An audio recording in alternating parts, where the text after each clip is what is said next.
આંધ્ર પ્રદેશના કુર્નૂલ જિલ્લાનો યુવાન ભરત રેડ્ડી ઉંમર વર્ષ 35 એકાદ વર્ષ પહેલા ગુમ થયો હતો અને ત્યાર પછી તે સતત રખડતો ભટકતો રહ્યો હતો। રેલવે માર્ગે તે ભુજ પહોંચ્યો હતો અને એક હોટેલ સુધી પહોંચ્યો હતો। ત્યાંથી તે બી ડિવિઝન પોલીસ સ્ટેશન સુધી પહોંચ્યો હતો, જ્યાંથી ભુજની માનવજ્યોત સંસ્થા તેને શ્રી રામદેવ સેવાશ્રમ સ્થળે રાખી ભુજની માનસિક આરોગ્યની હોસ્પિટલમાં સારવાર કરાવી હતી। તે ભુજનો માત્ર 7 દિવસનો મહેમાન બન્યો હતો। આશ્રમના સામાજિક કાર્યકર રીતુબેન વર્માએ આંધ્રપ્રદેશ પોલીસની મદદ લઈ તેના ઘર અને પરિવાર શોધી કાઢ્યા હતા। સમાચાર પ્રાપ્ત થતાં જ પરિવારજનો ઇનોવા ગાડી મારફતે ભુજ પહોંચ્યા હતા। પરિવારજનોએ જણાવ્યું હતું કે ભરત રેડ્ડીએ લંડનમાં સિવિલ એન્જિનિયરિંગ કરેલ છે, 7 રાજ્યોની ભાષા જાણે છે, વધુ પડતી અંગ્રેજીમાં વાત કરે છે। તેની પત્ની પણ સારી કંપનીમાં સર્વિસ કરે છે। પોતે સોલાર પ્રોજેક્ટ કંપનીનો હતો। માનસિક સ્થિતિ અચાનક ખોરવાતા તેણે ઘર અને પરિવાર છોડ્યા હતા। માનવજ્યોત સંસ્થાએ પરિવારજનોને કબજો સોંપતા પરિવારજનોએ ખૂબ જ ખુશી અનુભવી સંસ્થાનો આભાર માન્યો હતો। ઉચ્ચ અભ્યાસ કરેલો આ યુવાન આખરે પોતાના ઘર સુધી પહોંચ્યો છે।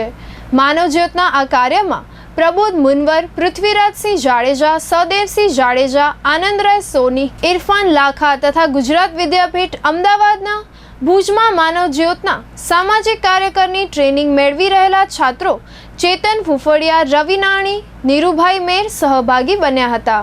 7 રાજ્યની ભાષાનો જાણકાર અને જેણે સિવિલ એન્જિનિયરિંગ લંડનમાં કર્યો, પણ જ્યારે પોતાની માનસિક સમતુલા ગુમાવી અને તે 1 વર્ષ પછી જ્યારે કચ્છમાંથી મળ્યો અને એના પરિવારજનોને જ્યારે જાણકારી આપવામાં આવી ત્યારે એ લોકો મારુતિ મોટરે દોડતા ભુજ પહોંચ્યા અને પોતાની ઇનોવા કારની અંદર એને ઘર સુધી લઈ ગયા।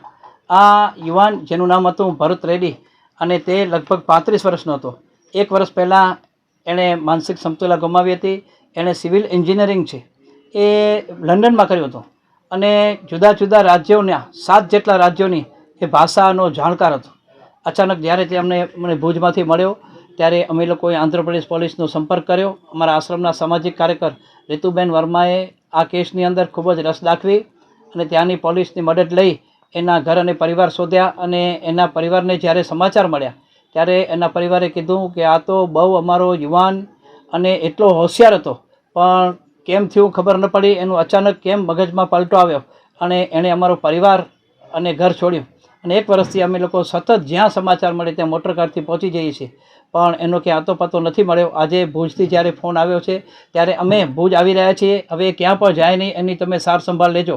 અને એ લોકો બીજા દિવસે આંધ્રપ્રદેશથી કુર્નૂલથી ઠેઠ ભુજ સુધી પહોંચ્યા ઇનોવા કારમાં અને એનો કબજો લીધો। ત્યારે અમને કીધું કે ઘરે એની પત્ની રાહ જોઈ છે। એની પત્ની પણ સારી કંપનીમાં નોકરી કરે છે ને એ પણ ફૂલ ઇંગ્લિશ બોલે છે, હિન્દી અને અન્ય 6-7 જેટલી ભાષાઓનો એ જાણકાર છે। તો આજે અમારા આશ્રમેથી એક એવો યુવાન જે શિક્ષિત યુવાન અને જેણે સિવિલ એન્જિનિયરિંગ લંડનમાં કર્યું હોય તો વિચાર કરજો એને કઈ ભાષા ન આવડતી હોય, શું ન આવડતું હોય, એટલો હોશિયાર આ વિદ્યાર્થી અને આ યુવાન જ્યારે પોતાના ઘર સુધી જઈ રહ્યો છે ત્યારે માનવજ્યોત સંસ્થા પણ આનંદની લાગણી અનુભવે છે।